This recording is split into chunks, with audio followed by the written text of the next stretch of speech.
नमस्कार, मैं महिमा किराड़ू आदर्श विद्या मंदिर शंकर विद्यापीठ माउंट आबू से हिंदी अध्यापिका। बच्चों, आज हम क्लास 6 का वसंत किताब का पाठ 16 पढ़ेंगे, जो कि सेवैया है। सेवैया बच्चों एक प्रकार की लिखने की कविता की शैली होती है, जिसे छंद कहते हैं। तो चलिए, चैप्टर को शुरू करने से पहले हम इसके लेखक यानी कवि के बारे में जानते हैं। कवि वन के मार्ग में जो हमारा पाठ है, उसके कवि हैं तुलसीदास जी, यानी ये तुलसीदास जी के द्वारा लिखा गया है। सेवैया इसको लिखने का तरीका है, इसलिए ये सेवैया लिखा है। ये एक प्रकार का छंद है। बच्चों, जो पहला इसमें सेवैया है वो एक बार मैं आपको पढ़ के बताती हूँ, फिर उनके आपको अर्थ बता करके उसका अर्थ करते हैं। पुर का अर्थ होता है बच्चों नगर, निक्सी का अर्थ होता है निकली, रघुवीर बधू माता सीता के लिए शब्द प्रयोग किया गया है। धरी का अर्थ होता है रखना या धरना, धीर का अर्थ है धैर्य, दय का अर्थ होता है दिए, मग यानी रास्ता और डग यानी कदम, द्वे यानी दो, झलकी यानी दिखाई दी, भरी यानी भर गए, भाल यानी मस्तक, कनी यानी कण, जल यानी पानी की यानी पसीने की बूंदे। पुट का अर्थ होता है होठ, सूखना, मधुरादर यानी सुंदर होठ। बूझती का अर्थ होता है पूछती है। केतिक शब्द का अर्थ है कितना। पर्णकुटी यानी पत्तों से बनी हुई कुटिया।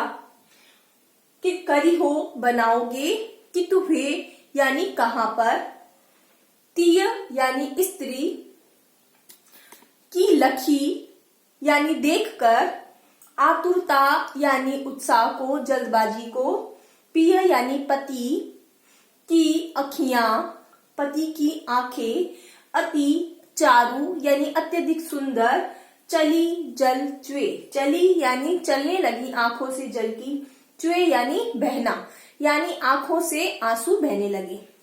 बच्चों, इसका जो प्रसंग है, इसमें जब भगवान श्री राम को वनवास दिया गया था, तब वो अपने नगर अयोध्या से निकलते हैं, उस समय का वर्णन किया गया है। माता सीता, जो कि एक राजकुमारी, एक राजा की पत्नी थी, वो जब नगर से निकलती है अयोध्या के, पुरते निक्सी रघुवीर बधू, किसके लिए? वनवास जाने के लिए। उस समय उनकी क्या स्थिति हुई, उस स्थिति का वर्णन इस सवैये में किया गया है।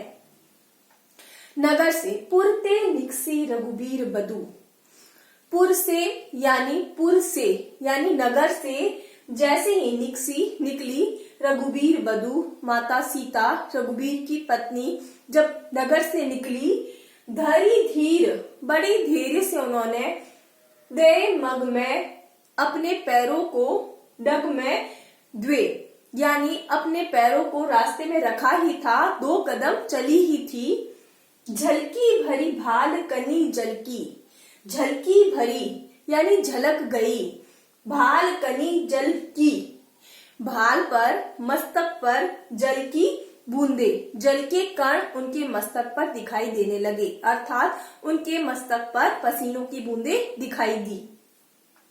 पुट सूख ही गए, उनके जो पुट थे, होठ थे, वो सूख गए, अर्थात उनको प्यास लग गई। उनको थोड़ा सा चलते ही, क्योंकि उनकी कभी ऐसे चलने की आदत नहीं थी, इसलिए थोड़ा सा निकलते ही उनके पुट होठ सूख गए। मधुरादर वे, जो मधुर अधर थे, अर्थात सुंदर जो उनके होठ थे, वो सूख गए। फिर बूझती है, फिर माता सीता पूछती है भगवान श्री राम से। क्या पूछती है?